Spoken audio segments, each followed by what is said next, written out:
ke surga. Semula mereka melakukannya. Siap.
Hanyalah berlomba-lomba dalam segala urusan dunia.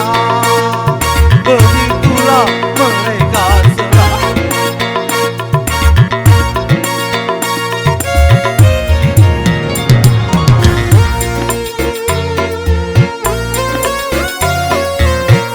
Siap.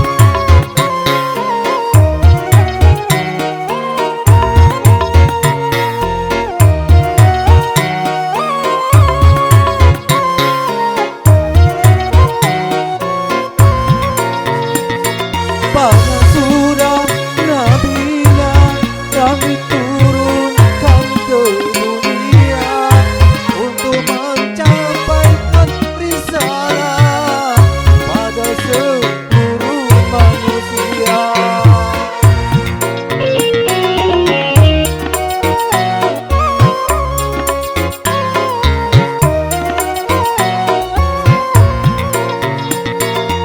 Sudah sampai ke telinga kabar tentang negeri apakah, negeri tempat tujuan kita, ke surga atau neraka. Manusia, anak manusia tersesat, banyak yang tersesat.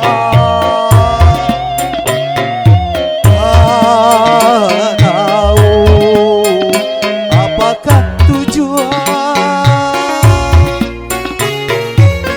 hidupnya? Oh,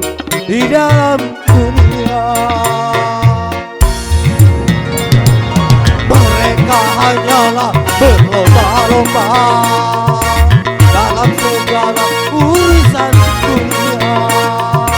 Begitulah mereka selamanya sampai menuju ke liang kuburnya.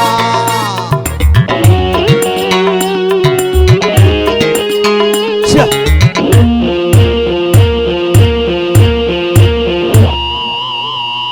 Silakan Yub Amri.